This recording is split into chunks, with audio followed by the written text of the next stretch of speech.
함몰에 피부 질감 나빠지고 쌍꺼풀 라인도 두툼하게 많은 현상들도 치료를 잘 하고 방향을 잘 잡고 일정하게만 잘 간다면, 어느 정도 기간과 노력을 기울인다면 어려운 흉터도 충분히 좋아지는 것 같아요.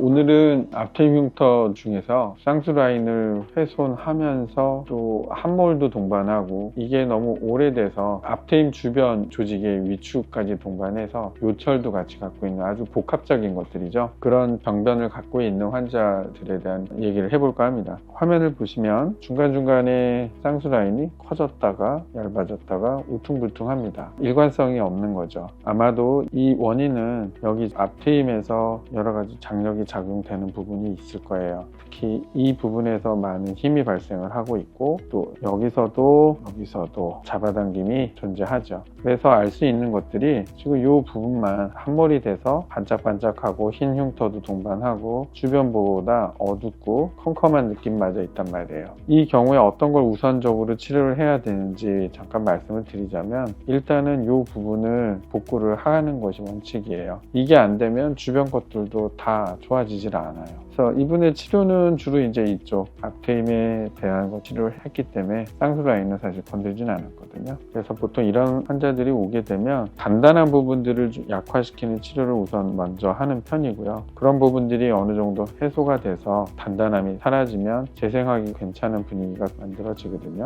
그래서 그 부분서부터 조금씩 바깥에서 안쪽으로 조금씩 피부 진피의 두께가 회복이 되는 시술을 반복합니다. 반복하다 보면 이 부분들은 상당히 부드러워지기 시작하거든요. 그리고 주변 조직도 적절히 탄성이 생기면서 상당히 부드러운 그런 모습을 갖게 돼요. 흰 흉터의 흔적이 없는 건 아니지만 그걸 무조건 깎아내고 할 수는 없는 거예요. 왜냐하면 0.1mm도 아쉬운 앞트임 주변 조직한테는 이러한 흉터 조직도 그냥 함부로 당장 없앨 건 아니거든요. 그 흉터 조직을 주변 조직하고 비슷한 느낌의 질감과 탄성도와 탄력성의 비율을 함유하게 만든다면 훨씬 더 괜찮은 질감, 그리고 흰 흉터의 그 흰색도 많이 약화가 되거든요. 그래서 진피를 많이 복원시키고 재생을 시켜서 정상적인 피부의 질감과 유사하게 만드는 게 치료의 방향입니다. 그래서 유착이나 단단함이 많이 해소가 되고 조직이 많이 튼실해지면 예전에 이렇게 불규칙하게 있던 피부 결들,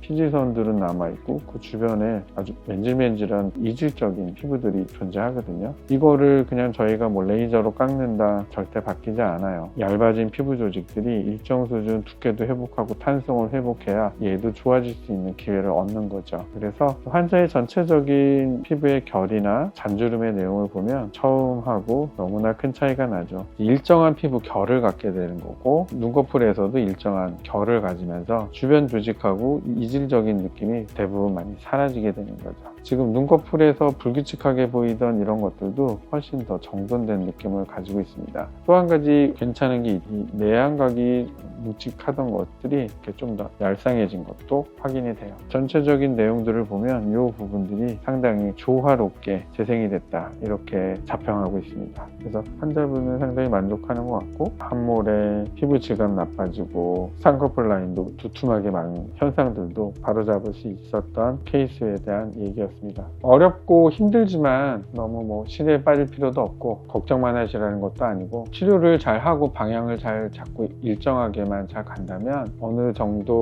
기간과 노력을 기울인다면 어려운 흉터도 충분히 좋아지는 것 같아요.